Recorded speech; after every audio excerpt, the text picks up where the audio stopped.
Michael Hernandez here of MLH Media, and we are here today to get to speak to one of the gentlemen that's going to be rocking the Hard Rock over there in Sacramento, California, come July 20th.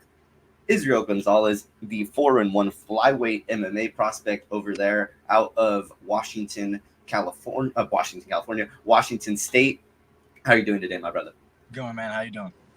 I'm not doing too bad, man. So kind of get into that a little bit, actually. I feel like the state of Washington doesn't really get a whole lot of love for MMA, but you guys have put some pretty high names in the UFC over the years. And I just really want you to kind of go over the influence of Washington mixed martial arts and kind of what it's been like for you to be around in the scene. Because, I mean, not only have you got to train with the likes of Terrence McKinney and Canna Pettershunk and a ton of talented gents over there at Warrior Camp MMA.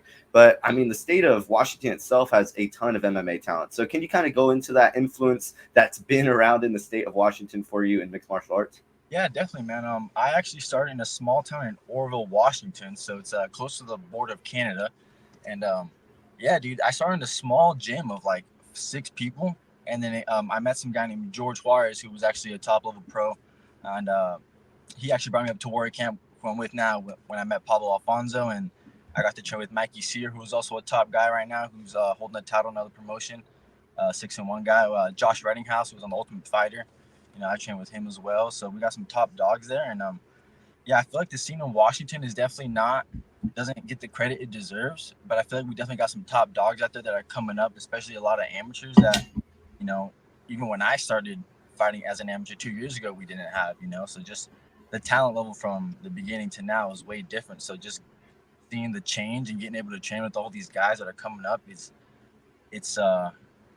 definitely an eye opener for sure. You know what I mean? It's like, I've trained in gyms in Sacramento before, Long Beach. I've been to Denver, Miami, and I've been to all these gyms, and I could tell there's a difference for a long time. But then just slowly, just recently, like I said, all these guys coming up are putting it to me, and it's definitely paying off in the work that I'm producing and the fights that I'm producing and my skills that I'm showing. But yeah, man, it's the scene out here is pretty small. But I will say we got some top dogs and high level guys, especially like you said, guys in the UFC, and we got other guys that aren't in our gym. They're in the UFC, but still out of Washington. So just seeing these guys make it is eye opener for me, showing that, like, I could do it myself as well. 100%. Juliana Pena, I believe, Michael Chiesa, just a couple of the, larger names that are over there in the UFC, but tons of names that have came out of Washington. In particular, Spokane, Washington, where Warriors Camp MMA, I believe you guys are headquartered over there, correct? Yeah, Warrior Camp MMA, man. Best gym in the world, if you ask me. Yeah, hey, you got to go ahead and advertise you guys yourself as such. And the results have been speaking so as of late. 4 straight wins after you kind of got that pro career started off, maybe not the way you wanted to. Can you kind of go into that into that first pro fight? Because you had your amateur career, had a really kind of flawless amateur career, and then go into that fight with Israel Galvan. And a banger fight. If nobody has got the chance to watch it, like, you guys got to go look it up. Israel Galvan and Israel Gonzalez. A lot of Israels, but I promise you, it's very much worth it. And you guys put on a show, man. Yeah. Your first ever pro fight, though, do you feel like that was a true test for you? Because I feel like a lot of guys in the first pro fight wouldn't have taken a guy that I believe he already had 4 pro fights on his resume at that point. Definitely, he had an extensive record, and I think before I took that pro fight, my first amateur fight was 2 months before that. So I made a quick jump, and even when I went pro, I kind of just learned as I went. I definitely feel like getting tested right off the bat was good for me, because then I know what I'm capable of. I know what I can take in there, and just and even seen Israel Galvan recently. If anybody's up to date, he's doing his thing and tearing it up as well. So that fight, it was definitely it stung. You know what I mean? Because as an amateur, I had a flawless record, and there's so much expected of you. It's like, oh, Izzy's an up and comer. He's gonna do well, and then to drop the ball like that, it stings. So it woke me up, and I just got back to the gym, and I grinded harder than I'd ever trained before, and just knew I could hang in there with some of the best. So I just started getting to work with my coach Pablo Alfonso, my coach, my Muay Thai coach CJ Phillips, and it was night and day, just the training I started putting in after that fight. Because as an amateur, you think you're doing the right thing until you get in there and you fight somebody who's doing the right thing for real, and I learned that real quick, and it was definitely an eye-opening experience, because now, like you said, I'm on a 4-fight win streak, and and I'm just excited to show everybody how much better I've gotten since my last fight. It's been 9 months, and within that time, fans don't know this, but I was pretty much in there fighting blind. I just fighting for the win. I just had eye surgery in March, so I'm fighting 2020 now. First time with 2020 vision. It's gonna be. If you guys thought my fights were good before, just wait now. I'm gonna put a show on for sure. You were fighting blind, not only figuratively, but you're also fighting blind literally. I mean, to be able to fight in the cage with kind of that disadvantage of the eye strain, was that just something that had, I mean, there's so many questions I got now. It's like, was that kind of, did that eye strain happen during fighting? Did it happen before fighting? Was kind of, can you go into that? Was that the reason for the break? Was the reason for the break just to build some more experience? I mean, there's so much that could be answered here, man, but I'll let you handle the reins. No, yeah. Well, the main reason for the break this last fight was definitely just because of the eye surgery. I had eye surgery in February, and I would have fought, a month later, but just restrictions from the doctors, and I had to be cleared to fight. So just waiting on the eyes to heal up properly, and then get back in the cage, and then just fights falling through, and fights not coming, not getting the opportunities we wanted. But then we finally got a fight, so now we're here. So that's kind of the reason for the break. But I kind of just always fought blind. I was always blind my whole life. I just didn't know it until I got glasses a little bit and I was like 18. I got glasses, and I was like, whoa, I've been blind my whole life. I didn't even know. So yeah, just and it's kind of just something I kind of had to adapt to when I was, even in sparring and training. You can't see really, so you just kind of gotta feel. You gotta feel your opponent's body. You gotta, look. I look a lot at the chest. Probably not trying to give away too much, but I definitely just almost fight off of instinct. That's all I did for the most part, is just fighting off of instinct and just trying to be defensively aware, because I knew I couldn't see these strikes coming. And if you see my last fight, I definitely got clipped a little bit, and I would say because, not taking anything away from the guy, but it's the shots you don't see. You know what I mean? That coming from so blind, and then I was just, it's it was hard at first when I first started training and really started getting into these fights, because I started as an amateur, 4-0, fighting these guys. I was cleaning them up pretty quick, so you don't get a lot of cage time in there, and so when I'm washing them up pretty quick, you don't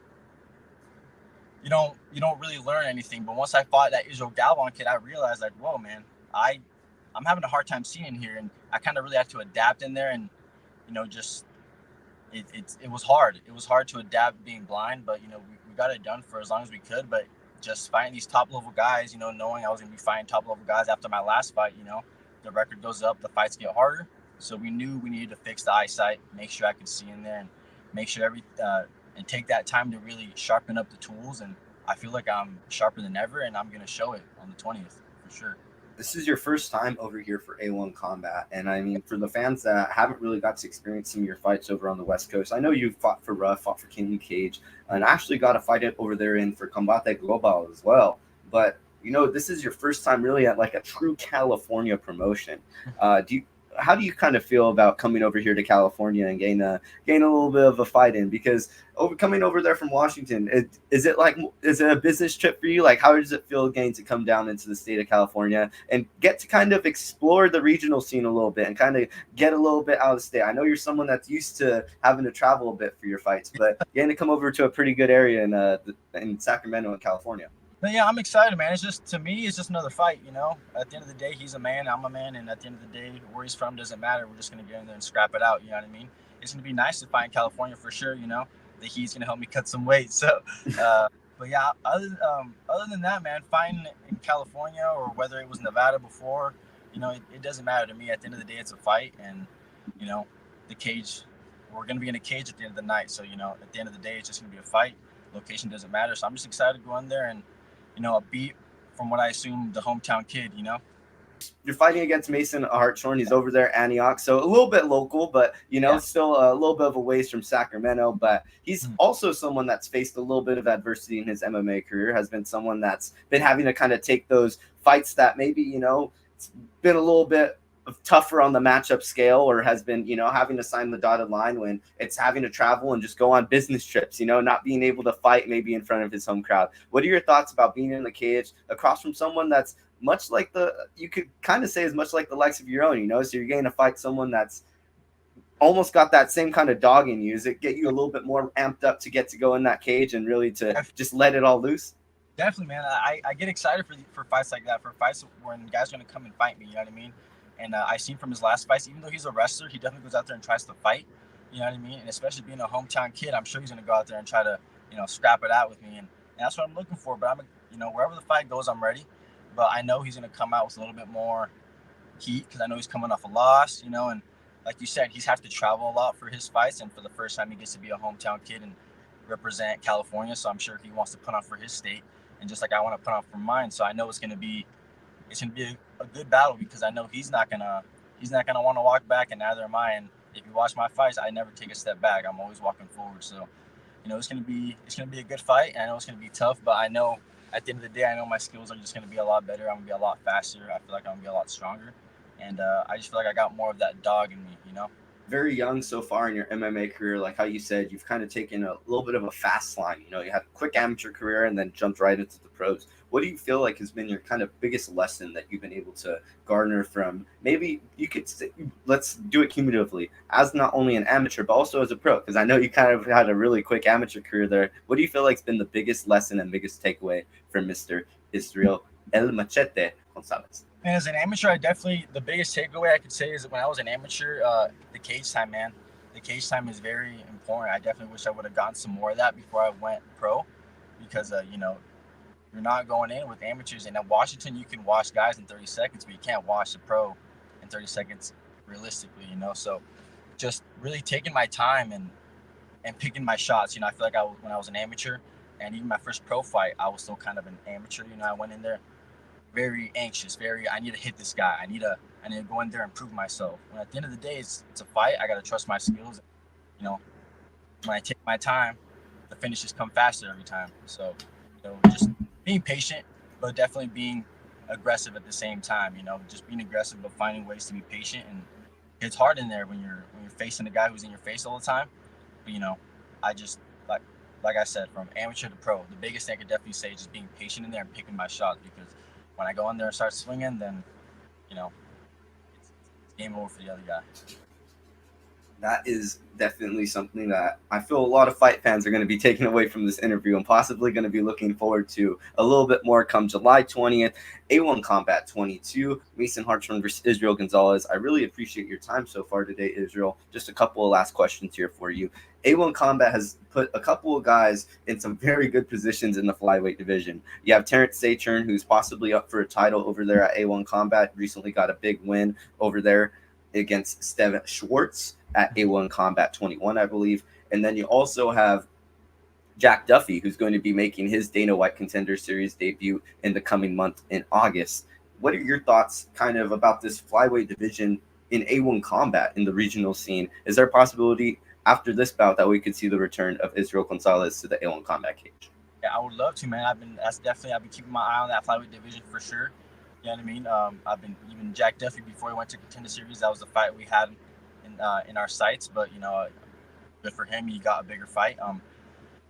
Terrence Saturn's a tough mofo. I've been watching his fights as well. Yeah, this whole flyweight division is full of studs, and whoever wants to fight, man, whoever's game to bang it out with me, let's do it. Because I feel like a lot of guys say they want to fight, but when it comes down to it, and it comes down to fighting for real, a lot of guys don't like to do that.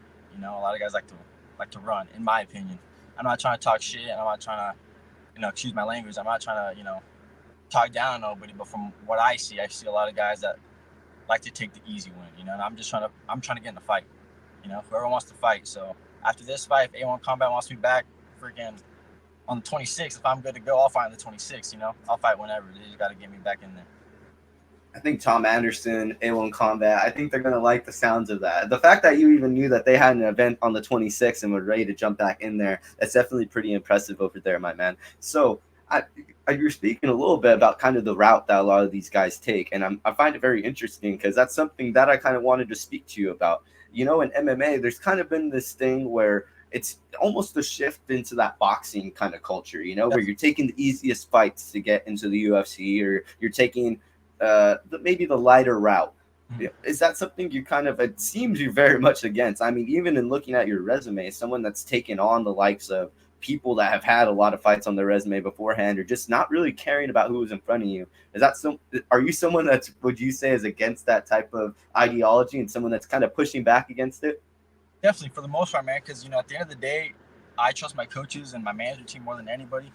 If you give me a fight, I'm going to say yes. But, you know, as long as my coaches aren't on board, then at the end of the day, they get the last call. You know, that's how I let them do it, because I'm the fighter. I just signed the contract and I fight. You know, so yeah, man, if I could avoid the easiest fights, I want to fight some dogs, man. I want to fight some guys who are tough, some guys who are going to put me in good positions to get to where I want to get to. And, you know, the ultimate goal is to be a world champion, you know?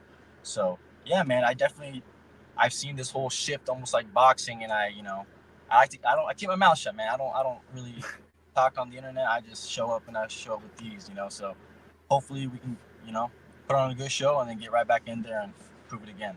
Even though you don't do a whole lot of talking, man, you definitely do get a whole lot of love. Anybody that you want to thank in particular, though, for the lead up into this fight camp? I know you said you obviously had the eye surgery, maybe some people that were helping you in support with that, or maybe just in general, some training partners been helping out a little bit more extra in camp. Anybody that you wanted to thank in particular in the lead up to July 20th?